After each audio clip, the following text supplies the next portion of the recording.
kills the other group. Oh, I didn't kill you, but I captured you instead.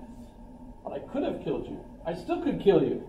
It's totally up to me, because we were at war, and I decided instead of killing you, I'm just going to capture you. So now you're my slave. So you have no rights as a member of my society. You're my property, because I can kill you whenever I feel like it. It's just that I'd rather use you to, like, harvest my cotton, etc. As a result, these individuals that have been captured and now become property, and their children as well. Ooh, how do you like them apples? An expression. My kids wonder where the heck I got it. But in any case, they're property, not a member of the contract. What is the contract? Well, and his opinion about slavery changes, by the way, when he comes back from the Netherlands and he feels like slavery is wrong and we ought to do away with it. So the individual that has a major change in his thinking about things, instead of being in charge of it, he's now against it. Right? But you also have the social contract. And remember that comes up with Thomas Hobbes, the idea that we have a social contract, it's a war against each, and as a result, in order for us to have security, we all pool ourselves together into a contract with one another where we all agree that we're going to give all of our rights and everything, our privileges, to an executive who we're going to put in charge of running things. He will execute the people that break the rules, etc. Locke is connected with William and Mary, and comes over on the ship with Mary, actually. William was over first, but he comes over with Mary. And this is a revolution that the English called the Glorious Revolution, because there was no fighting. James fled.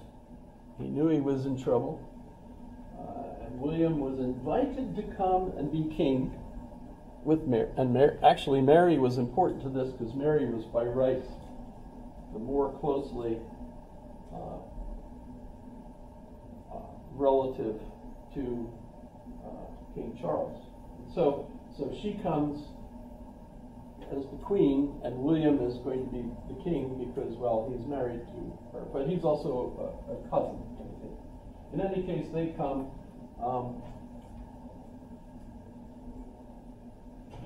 Why we really call it an invasion? It was an invading force, but I don't believe there was a real battle at all. In any case, so they come in. But now, this is an invited monarch who's in agreement with Parliament, and so he's restricted to the kinds of powers he has. And of course, that continues today. Parliament is really the ruler of England. And by the way, they don't have a constitution. They have common law and things, but they don't have a constitution. But the Parliament is in charge, and the king is invited as a executive, basically, right? And so you have what's referred to as a limited monarchy. And so you have checks and balances. With Hobbes, there were no checks and balances. You made the king the monarch. He's the unlimited monarch as far as Hobbes is concerned, because otherwise you're still going to have fights, right? But by the time we end up with William and Mary, and Locke is the philosopher that's kind of explaining the legal theory behind all of this, since we have a social contract, and as far as this social contract is concerned, we have rights, and we don't really give these up. And the rights include life. You have to have life, otherwise you don't exist, right? You also have to have liberty. You've got to be free to make your choices and so on, right? And you also have to have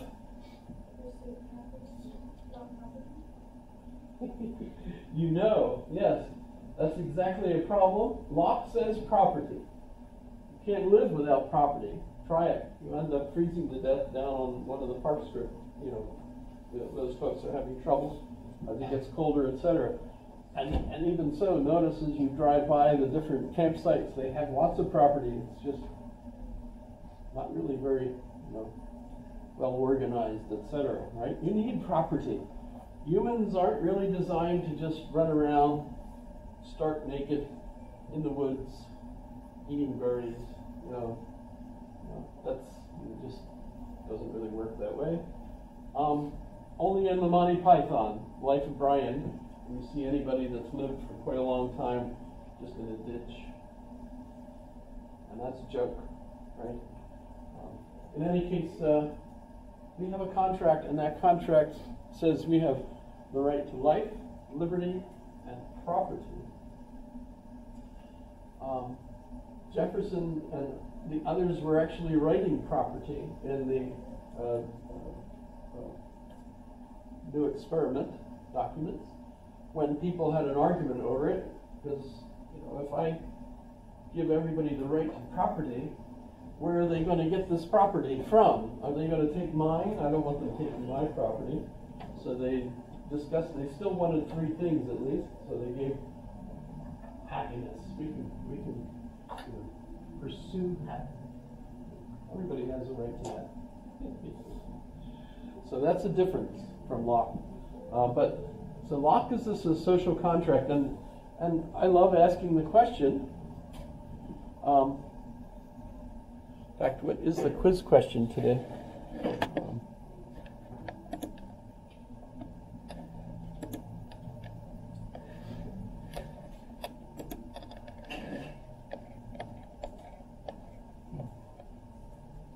There's links to all these different folks, by the way, and things. John Locke.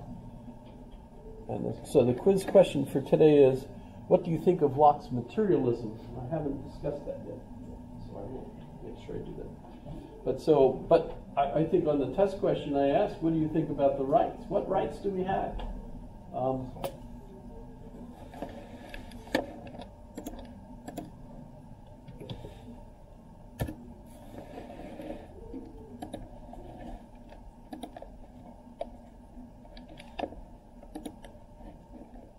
When is test two due? Yeah, it's coming up. But so, see question 4.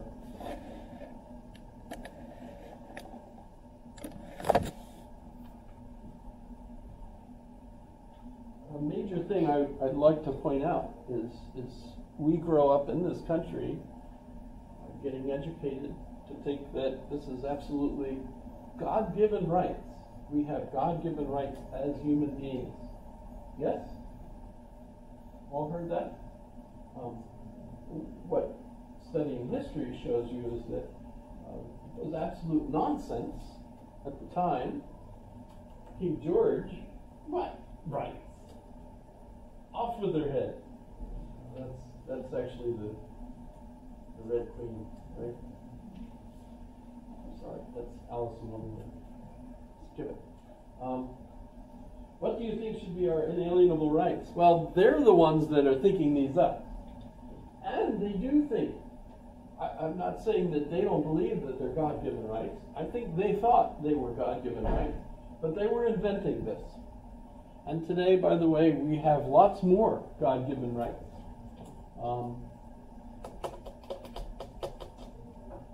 For example, the right to housing.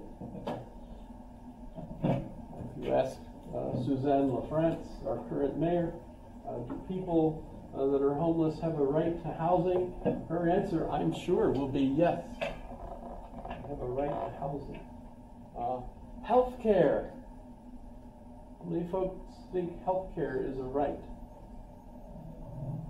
At the time of Jefferson, they didn't even have health care. No such thing. In fact, you don't want the doctor to come by because they usually kill you. Killed more people than they saved, I think. All kinds of interesting thing. Who has rights? Well, in their contracts, they say the citizens, and the citizens, at least initially, were just property owning educated males.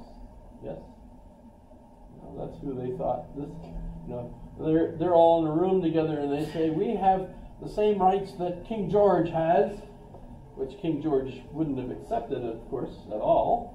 Since when? But at the same time, they weren't thinking of their wives. They didn't think of their wives as having rights whatsoever. They meant themselves. That seems very, very clear from reading what was going on and so on. But rights have evolved. In fact, if we're looking at a contemporary philosopher, because Hobbes is dead, John Locke is dead, another one, Rousseau, Jean-Jacques Rousseau, is also considered a contemporary social contract philosopher, and has his own version of social contract. But by the way, when you read Rousseau, a lot of people take him seriously. I guess you have to.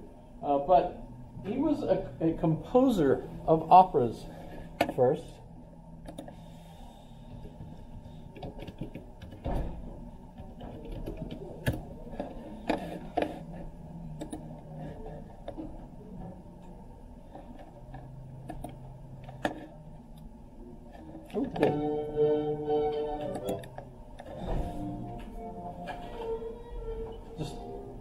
So Jean-Jacques Rousseau wrote an opera, at least one, I don't know how many others.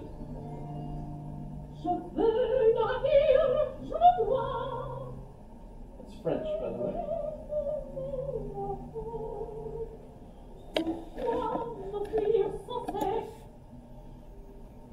Pourquoi means why.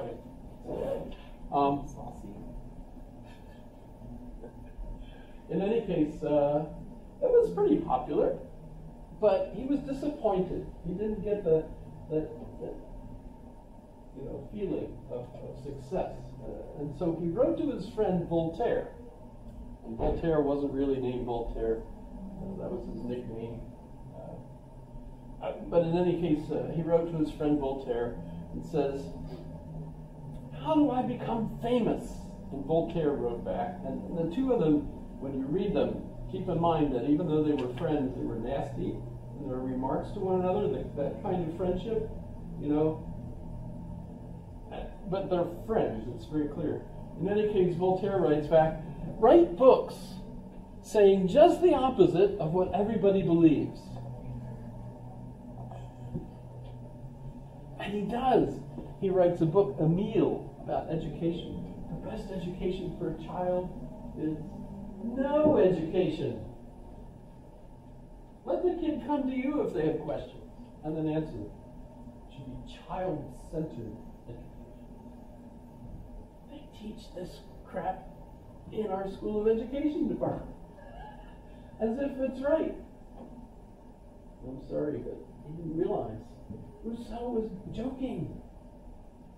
And he sold lots of books and became famous, and lots of people believe that the best education for a child is somehow making it child-centered, that the child naturally asks questions that comes to its mind and answer those.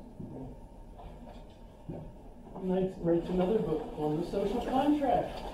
The best social contract is no social contract. Man in a state of nature is perfect. And you get all kinds of books and things about man and nature. The Indians were perfect until we came along. You get all kinds. I don't know who we is actually, the Western, whatever, right? Civilization is what corrupts everybody. It's almost like President Reagan saying, government doesn't solve the problem, government is the problem. A joke, basically, right? Sure, government has problems, but at the same time, try recovering without FEMA. The folks that are down there in Ashland and other places that have been devastated by 2 hurricanes in a row, and there's 2 more coming. You're following the news, we get the idea. Rousseau is not really the best contract. The French tried it in 1789, and the end result was what's called the Terror. Because everybody started chopping one another's heads off with a device, marvelous cheese slicing device called a guillotine. Takes the head right off. The trouble with the axe guy is sometimes he misses. You know, why you get like Queen Mary saying, please, you know, 1 shot, please, you know, that kind of thing. Okay. So Rousseau, social contract. Well, who else can we go to for a social contract?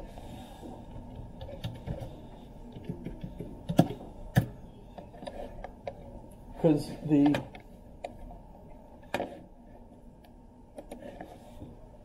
narrative, the